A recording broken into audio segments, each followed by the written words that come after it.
Hello students, my name is Himanshu Bhaliwal and I welcome you all in this video lecture series. Subject is science. हमारा chapter motion चल रहा था, उसी को continue करते हैं। लास्ट क्लास में हमने इक्वेशंस के डेरिवेशन देखे हैं, काफ़ी इंपॉर्टेंट इक्वेशन है। So if you don't remember the derivation itself, आपको कम से कम इक्वेशन तो कम याद होनी चाहिए।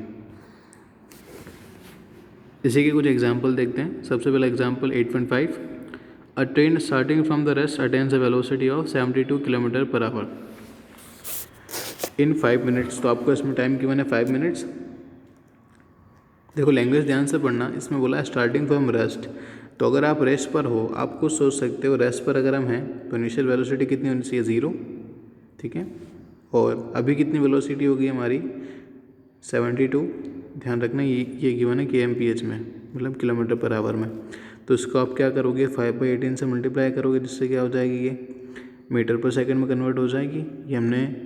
ये जो कन्वर्जन है ये पहले भी देखा था जब वेलोसिटी को हमने स्टडी करा था,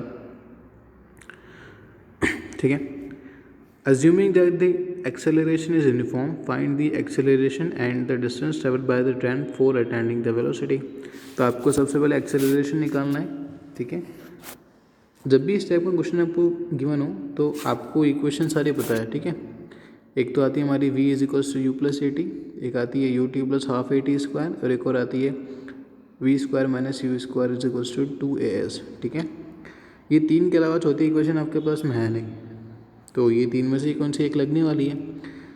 ऐसा क्या करो कि जो भी आपको डेटा गिवन है सबको आप लिख लोगे, तो आपको कम से कम याद रहेगा कि क्या क्या गिवन है और मैं किस किस चीज़ों का यूज़ कर सकता हूँ। यहाँ पर आपको टी गिवन है कितना, 5 मिनट्स, ठीक है।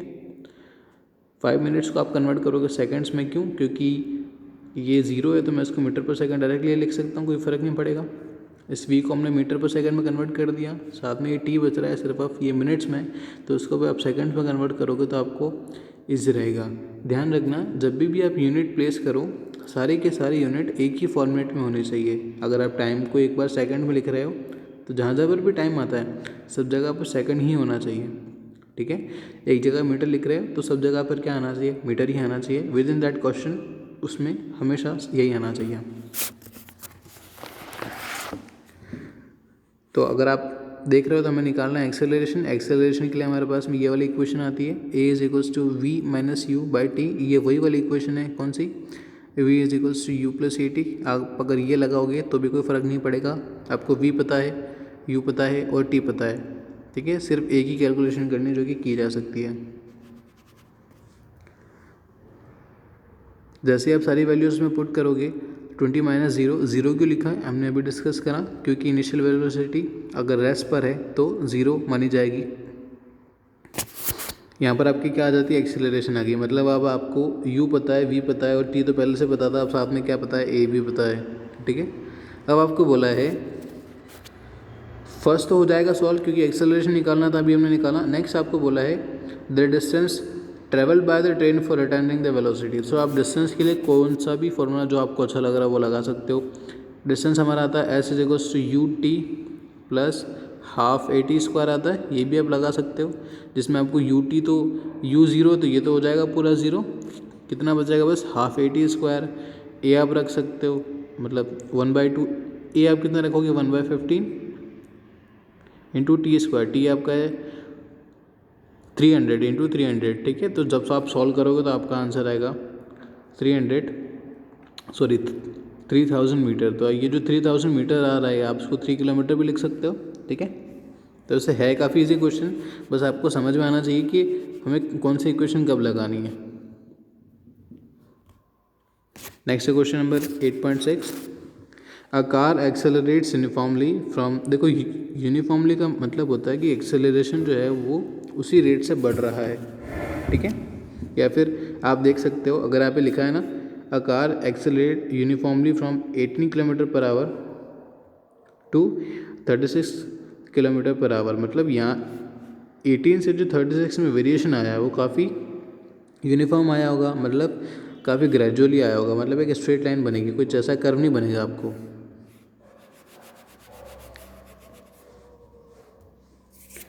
इसमें आपको फाइंड करना है एक्सेलरेशन। तो अगेन सेम क्वेश्चन है, ठीक है। हमने जैसे पहले करा था, आप सबसे पहले जो भी आपको यूनिट गिवन है, आपको अगर लगता है कि वी और यू को मीटर पर सेकंड में कन्वर्ट करना मुश्किल है, तो आप काम किया करो, ये जो टाइम आपको गिवन है ना, इसको आवर में कन्वर्ट कर लिया करो, ठीक है।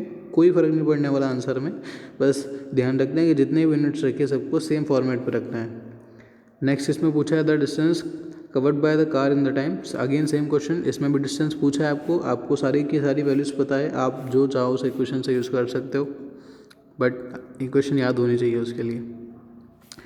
Question number 8.7, the brake applied to the car produces an acceleration of 6 metre per second square. Acceleration आपको कितना गिवन है, 6 metre per second square in the opposite direction. देखो अब इसमें बोला अपोजिट डायरेक्शन, आप खुद एज्यूम करा करो कि जैसे कार है ना, या फिर मान लो स्ट्रेट पाथ है, वो इस पर ट्रैवल कर रही है, तो यहाँ पर अभी आप खड़े हो, मान लो आपने यहाँ पर ब्रेक लगाया कार में, ठीक है, तो कहीं जाकर रुक जाएगी, तो अगर यहाँ पर रुकेगी कार तो यहाँ पर आपकी फाइनल वेलोसिटी वी मानी जाती है, इनिशियल मानी जाती है यू, है ना।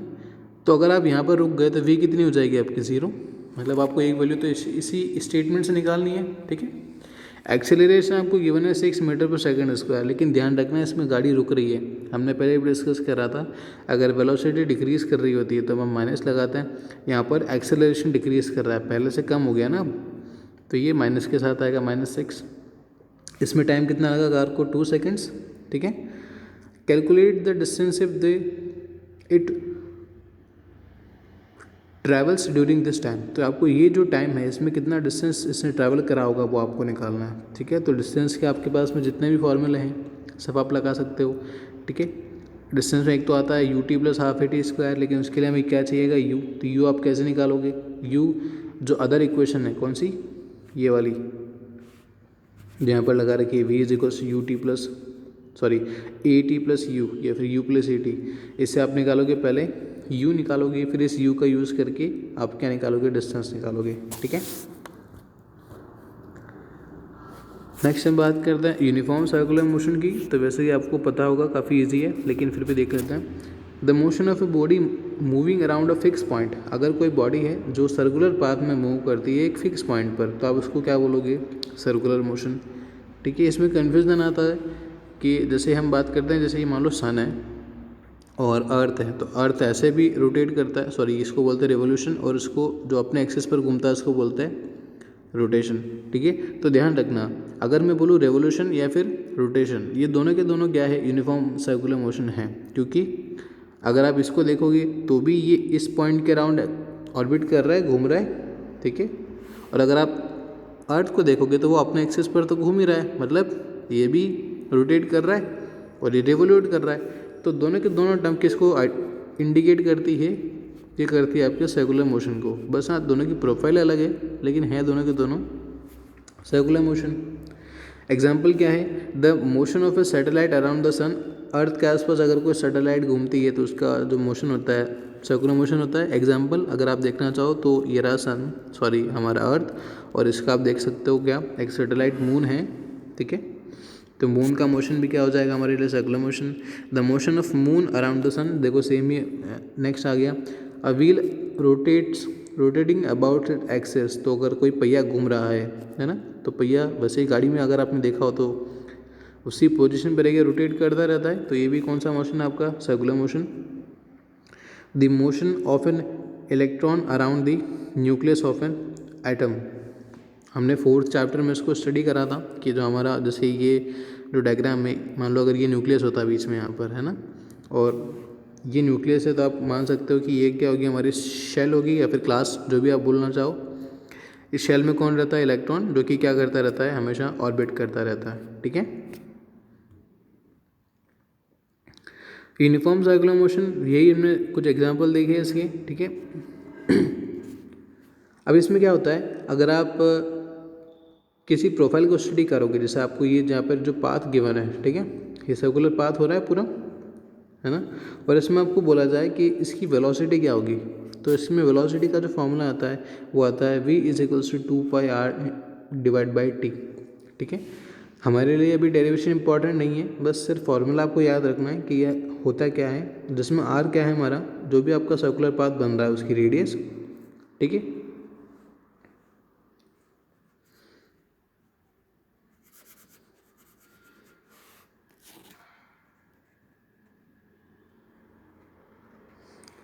एक और चीज़ जो इसमें इम्पॉर्टेंट है, जो भी आपका पाथ बन रहा है ना, जैसे मान लो अभी ऑब्जेक्ट आपका यहाँ पर है, तो जैसे आप इसमें यहाँ से टेंजेंट लोगे ना, तो वो क्या शो करेगा आपको, इस ऑब्जेक्ट की डायरेक्शन के, वो भी किस डायरेक्शन में जा रहा है। क्योंकि आपको पता है, आप खुद भी ऑब्जर्व कर सकते हो कि अगर कोई ऑब्जेक्ट है वो रोटेट बार बार हो रहा है, तो वो अपनी डायरेक्शन क्या कर रहा है, हर बार चेंज कर रहा है।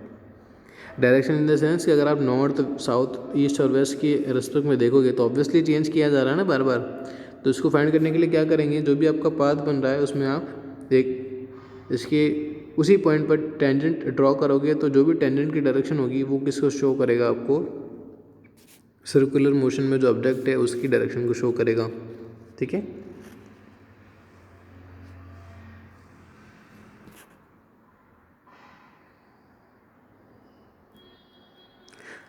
एक दो पॉइंट्स और उनको और देख लेते हैं। सबसे पहले आता है जो कंसेप्शन है क्या है, देखना, ध्यान रखना। When a body moves with constant speed but its direction of motion changes, then the velocity changes and the body is accelerating, such motion is called accelerating motion. देखो होता क्या है कि जो भी आपकी सर्कुलर मोशन की जो ऑब्जेक्ट है या फिर बॉडी है, उसमें क्या होता है, स्पीड तो रहती है कांस्टेंट, लेकिन डायरेक्शन होती रहती है चेंज। ठीक है, तो हम क्या मानते हैं कि वेलोसिटी भी चेंज होगी। क्यों? क्योंकि वेलोसिटी हमने देखा था स्पीड और डायरेक्शन का कॉम्बिनेशन होता है। ठीक है, तो वेलोसिटी में आप डायरेक्शन को ले ही रहे, अकाउंट कर रहे हो ना उसको, तो आप ऐसा तो नहीं बोल सकते कि वेलोसिटी कांस्टेंट रहेगी, क्योंकि वेलोसिटी में डायरेक्शन को माना जाता है, वेलोसिटी कांस्टेंट नहीं है, तो एक्सेलरेशन क्या होगा, ज़ीरो नहीं होगा। ठीक है, इस चीज़ को आप क्या बोलोगे, एक्सेलरेटेड मोशन। एक दो टाइप की और दें जिनको देख लेते हैं। सबसे पहला आता है ट्रांसलेटरी मोशन। तो ट्रांसलेटरी मोशन क्या होता है, motion of an object along a straight line. अगर कोई स्ट्रेट लाइन है, ठीक है, इसी के अलोंग अगर आपका क्या रहे, मोशन होता रहे, या अगर आप ऐसा ही मोशन कर रहे हो ना, तो ये इसको भी आप क्या बोलोगे, ट्रांसलेटरी ही बोलोगे, क्योंकि ये अलोंग द स्ट्रेट लाइन ही जा रहा है। इंस्टेंटेनियस वेलोसिटी हम पहले देख चुके हैं। अगर किसी ऑब्जेक्ट को आप एक पॉइंट पर वेलोसिटी कैलकुलेट करोगे तो वो क्या रहेगी, उसकी इंस्टेंटेनियस वेलोसिटी। और पॉइंट ऑब्जेक्ट क्या होता है, the object in motion is considered to be a point object if the distance is travel by is very large as compare to the dimension of the object. क्योंकि हमने तब car की बात करी, तब हमने ये नहीं देखा था कि कार की लंबाई कितनी है। ठीक है, हमने हमेशा अज्यूम करा है कि कार क्या एक पॉइंट है। क्यों? क्योंकि अगर आप देखो कि कार की लंबाई रफली होती है 2 मीटर के अराउंड। ठीक है, और हम जो डिस्टेंस ट्रैवल करते हैं वो लगभग होता है 70 या फिर 100 किलोमीटर के आसपास। तो इसकी कंपैरिजन में काफ़ी कम है ना। तो हम कभी भी ऑब्जेक्ट की हाइट और विड्थ की बात नहीं करते हैं। तो यहाँ पर आपका चैप्टर होता है फिनिश। नेक्स्ट क्लास में हम इसके जो क्वेश्चन आंसर्स हैं उनको देखेंगे। Okay, so thank you.